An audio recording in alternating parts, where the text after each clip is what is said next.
Seharusnya sebagai pimpinan partai yang mengusung Anies Baswedan, cukup dia harus bertanggung jawab memenangkan Anies di TPS-nya ini kalah.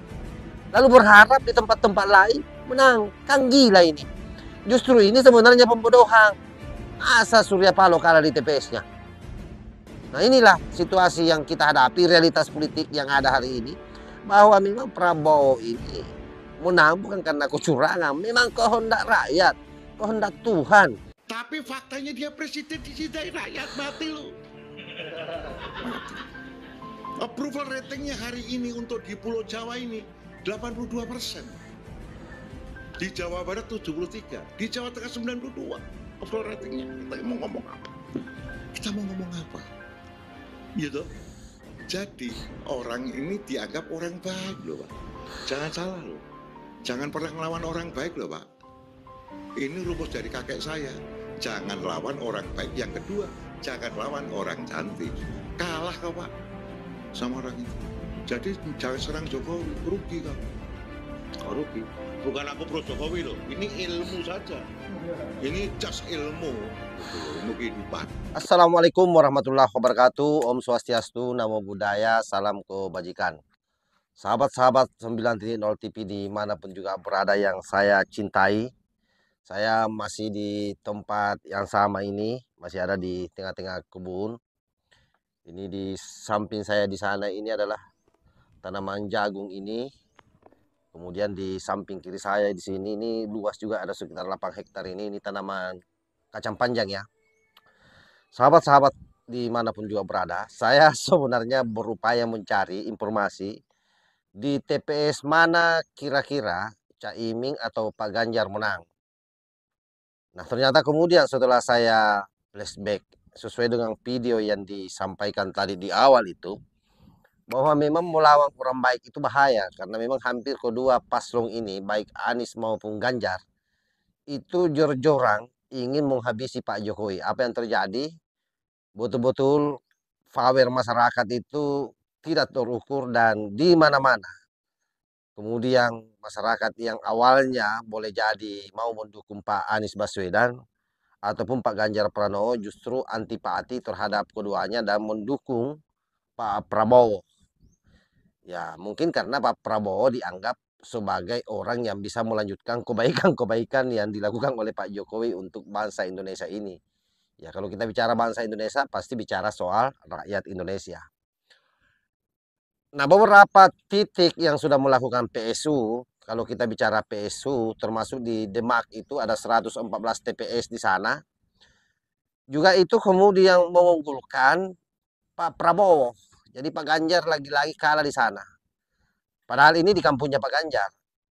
Sebagaimana yang pernah saya up sebelumnya, bahwa boleh jadi kenapa Pak Ganjar kalah di kandangnya? Ya karena pertama saya kira memang masyarakat Jawa Tengah ada di atas 80% itu sangat mencintai dan menyukai orang baik yang namanya Jokowi.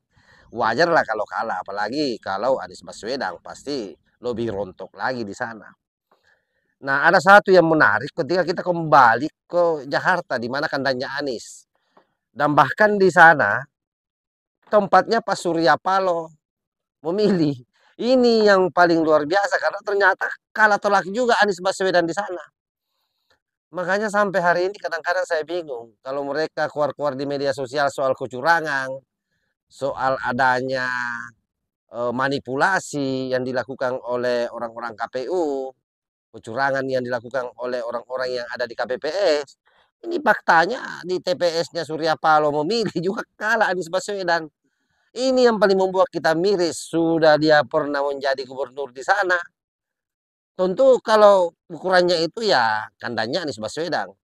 Dan yang paling miris lagi, ketua Partai Nasdem yang mengusung dia sebagai capres, di situ dia memilih malah kalah lagi di situ.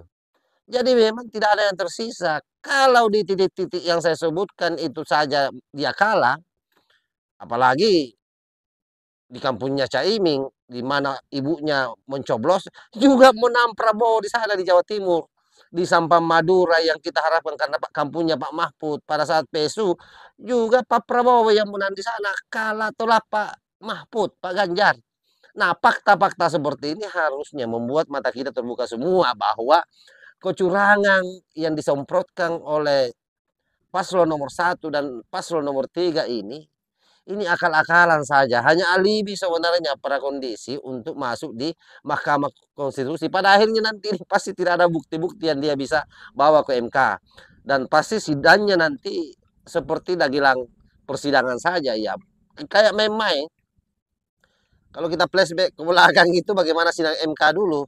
Semua orang tahu bagaimana situasi dalam persidangan itu betul-betul kayak orang main-main saja di dalam. Tidak ada hal yang serius di sana. Padahal kalau kita secara detail melihat situasi di TPS ya, ini kan kita semua ini orang yang pergi memilih. Kita tahu, kita lihat bagaimana situasi pada saat orang memilih.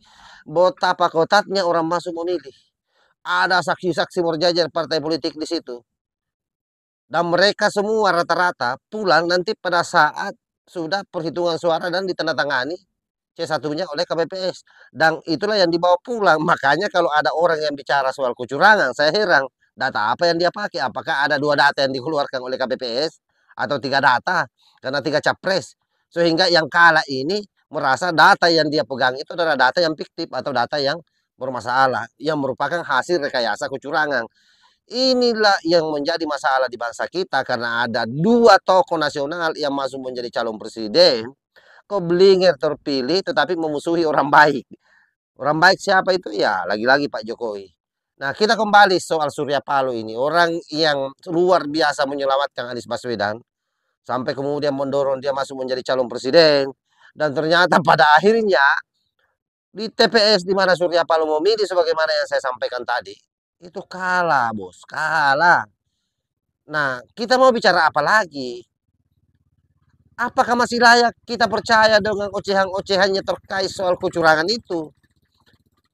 Seharusnya sebagai pimpinan partai yang mengusung Anies Baswedan, cukup dia harus bertanggung jawab memenangkan Anies di TPS-nya ini kalah.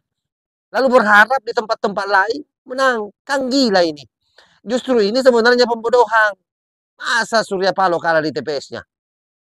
Nah, inilah situasi yang kita hadapi, realitas politik yang ada hari ini. Bahwa memang Prabowo ini menang bukan karena kecurangan. Memang kehendak rakyat, kehendak Tuhan. Kan tidak mungkin Tuhan ini mengirimkan orang buruk menjadi pemimpin di tanah Nusantara ini. Itu tidak mungkin. Kecuali orang-orang pilihan. Karena kita ini berbagai macam suku, berbagai macam bangsa, berbagai macam budaya yang diikat dalam satu negara sangat berbahaya kalau orang abal-abal yang diutus Tuhan menjadi pemimpin di Indonesia. Bisa-bisa Indonesia ini akan hancur.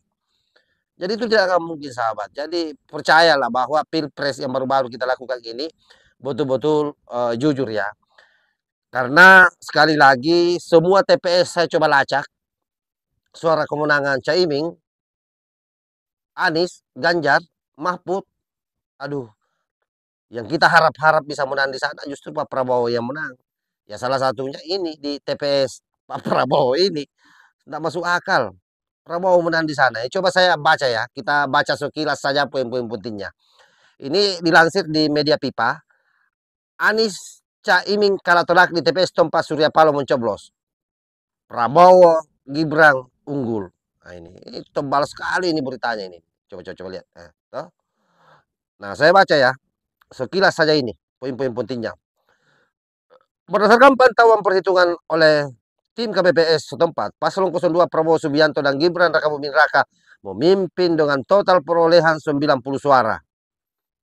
Sementara itu hasil selanjutnya disusul oleh paslon nomor urut 3, yaitu Pak Ganjar Pranowo dan Mahfud MD yang mendapat 76 suara. Diikuti dengan pasangan nomor urut 1 Anies Baswedan Muhaimin Iskandar atau Amin sebanyak 61 suara.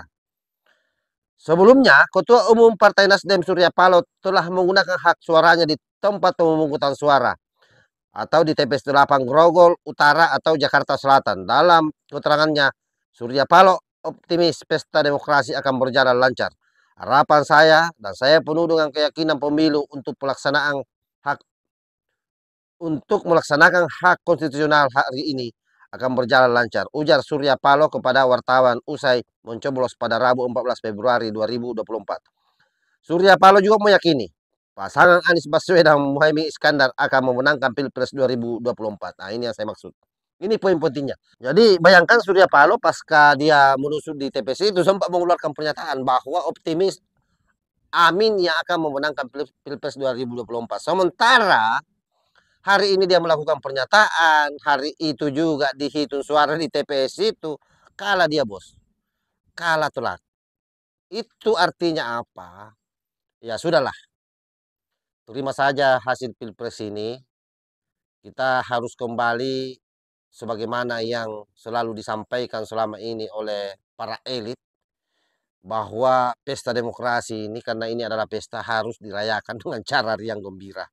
Jangan hanya Pak Prabowo yang riang gembira dengan Gibran, Anies Baswedan juga dengan Caimin, Pak Ganjar dan Pak Mahfud, ya sebaiknya juga belajar bergembira untuk menerima kenyataan kan masih ada 5 tahun ke depan. Jangan kemudian karena Anda kalah baru 1 kali lalu Anda muncak-muncak begini, justru itu akan menanamkan kebencian kepada masyarakat dan masyarakat nanti semakin tidak simpati kepada Anda. Kan boleh jadi Anda ke depan ini masuk lagi. Jadi sebaiknya energi itu disimpan baik-baik, digunakan sajalah untuk 5 tahun yang akan datang. Saya kira begitu sahabat ya. Wallahul muwaffiq ila aqwamit thoriq. Wassalamualaikum warahmatullahi wabarakatuh.